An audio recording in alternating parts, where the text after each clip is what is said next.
Hello ji and अस्सलाम वालेकुम। अच्छा जी, 1 मीटर कितने मिलीमीटर के बराबर होता है ये आपने बताना है। तो 1 मीटर के अंदर पहले तो पता होता है आपको सेंटीमीटर कितने होते हैं, तो 100 सेंटीमीटर होते हैं, ठीक है। और हर सेंटीमीटर में कितने मिलीमीटर होते हैं, 10 मिलीमीटर होते हैं। तो इट्स मीन कि 1 मीटर में कितने होते हैं मिलीमीटर, 1000 मिलीमीटर होते हैं, ठीक है। 1000 मिलीमीटर होते हैं, सिंपल सा क्वेश्चन है। तो अब इसको आप बदल लो उसमें क्या कहते हैं पावर्स में। तो 1 मीटर किसके इक्वल हो जाएगा, 10 की पावर 1 2 3 3 0 आ रहे हैं, तो 10 की पावर 3 हो जाएगा मिलीमीटर। तो ये आपका सिंपल सा 10 की पावर 3 ये आपका आंसर आ जाएगा, ठीक है। तो ये आपको पता होना चाहिए, छोटी छोटी बेसिक से मेजरमेंट्स हैं। दूसरा बी पार्ट के अंदर क्या कह रहा है जी, बी पार्ट के अंदर कह रहा है कि 2 की पावर 3 मल्टीप्लाई बाय 5 की पावर 0 किसके इक्वल होगी। तो यहाँ पर जो एक छुपी हुई बात है वो ये है कि किसी भी डिजिट की, किसी भी नंबर की, किसी भी वेरिएबल की अगर पावर 0 दी हो तो वो इक्वल होती है 1 की। फॉर एग्जांपल 290 की पावर 0 है तो इसका मतलब है कि आंसर 1 है।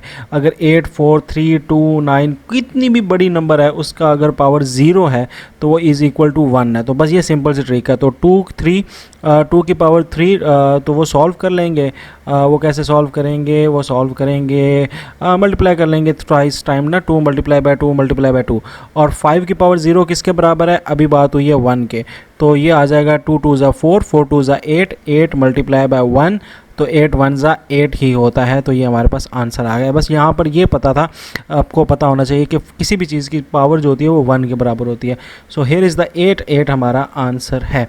एंड लास्ट क्वेश्चन हमारे पास है सी पार्ट, और सी पार्ट में कहता है कि 144 को डिवाइड करना है 1.2 पे।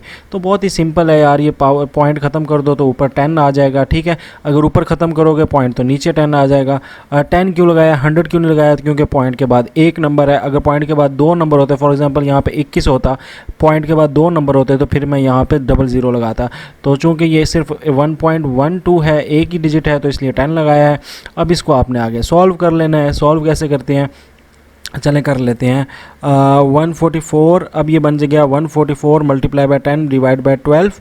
अब 12 का डबल पढ़ें, ये 144 आ जाए।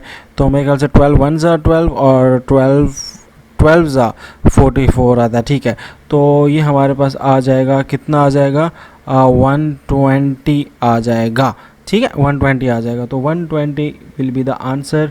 आई थिंक यहाँ पे 120 आंसर नहीं है, तो कोई नहीं, हम यहाँ पे 120 आंसर लगा लेते हैं।